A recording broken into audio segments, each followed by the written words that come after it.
kehadiran HP atau gadget itu merupakan satu kebutuhan yang sangat penting bagi kita semua. Bahkan kalau kita bangun tidur yang kita cari pertama kali adalah HP.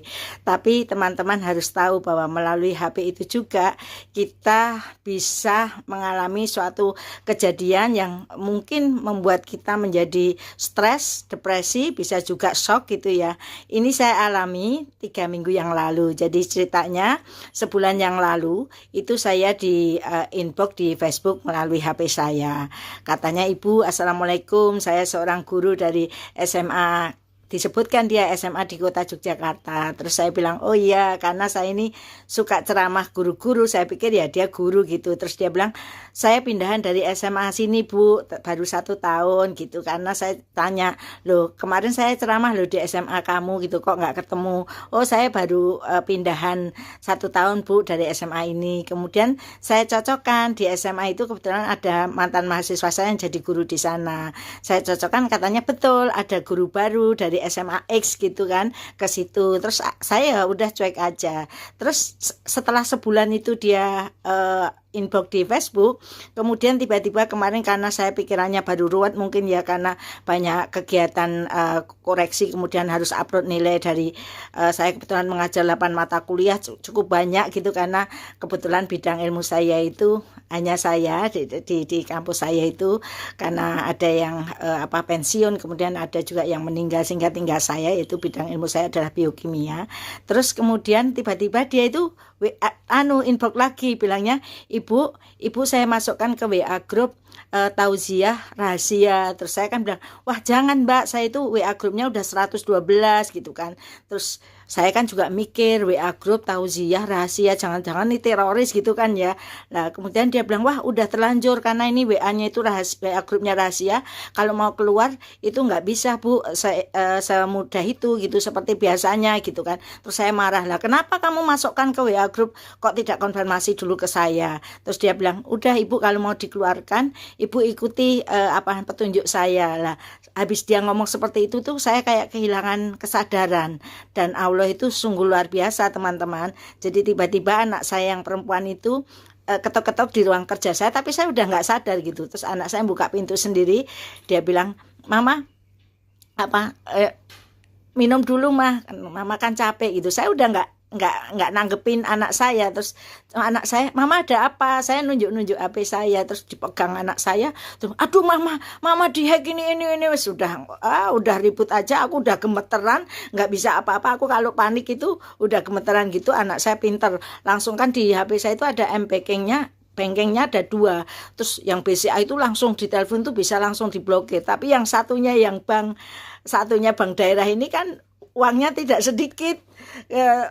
Aku bilang, "Gimana ini, diblokir nggak bisa, ditelepon nggak diangkat-angkat." Terus anak saya yang cowok, "Ayo nak cepet anterin Mama ke bank." "Loh Kak, banknya udah tutup mah, udah maghrib kan itu."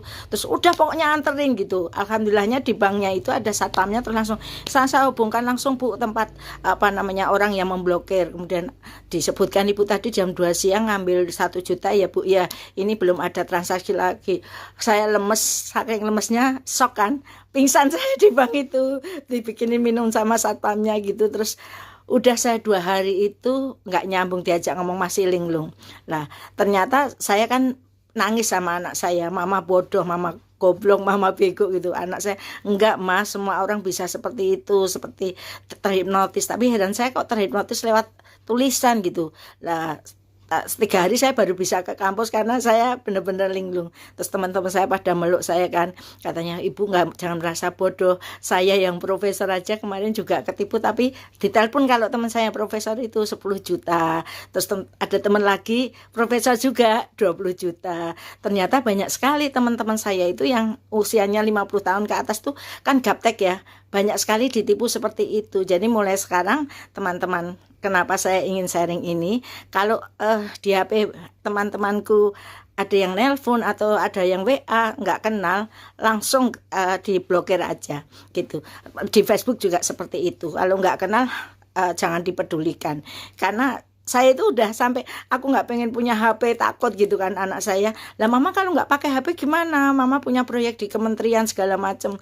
Terus mama kalau ada yang mau ngundang gimana, lewat mana? Saya udah takut sekarang ini kalau ada HP, ada bunyi HP aja saya bilang ke anak saya, ini siapa? Lah kan itu ada namanya mah, nanti ini jangan-jangan ditipu, saking takutnya saya gitu ya. Jadi teman-teman sekarang ini juga kalau punya anak-anak yang remaja, kemarin teman anak saya itu 16 juta langsung terkuras habis di M-Banking yang ada di HP-nya, gara-gara cuma kalau kamu ingin kerja sampingan ini ada lowongan dan bisa langsung diterima, klik saja, diklik itu langsung hitungan menit 16 juta terkuras, padahal anak orang nggak punya, kata anak saya, kasihan mah. Terus saya bilang, kalau kamu punya uang dibantu deh walaupun sedikit gitu.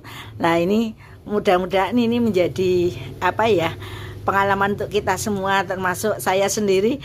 Bukan mau sombong, saya seorang dokter tapi juga bisa tertipu karena saya nggak sadar, kesadaran saya hilang. Saya ngikutin aja, buka ini screenshot ini, saya ngikutin aja.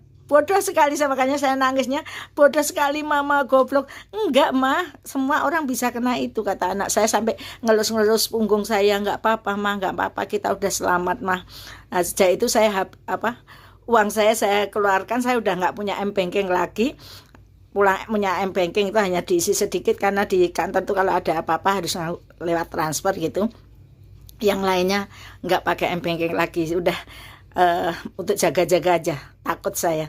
Jadi itu cerita kenapa saya 3 minggu itu hampir menghilang. Jadi saya posting-posting itu hanya postingan kemarin-kemarin karena pikiran saya baru ruwet sekali. Saya nggak membayangkan kalau uang saya yang ratusan juta harus melayang gitu kan, udah habis deh hidup saya gitu ya. Bukan karena saya mata duitan, enggak, itu uang yang saya simpan lama untuk kedua anak saya kalau saya meninggal sewaktu-waktu gitu. Saya kira itu teman-teman, sekali lagi hati-hati dengan HP kalian. Kalau nggak kenal nggak usah diangkat. Kalau ada WA masuk dan nomornya nggak dikenal nggak usah dibuka gitu. Ini caranya ya, termasuk di Facebook, siapapun yang pengen dikonfirm sebagai teman nggak usah gitu. Saya kira itu. Terima kasih. Mudah-mudahan menjadi pengalaman yang berharga untuk kita semua. Assalamualaikum warahmatullahi wabarakatuh.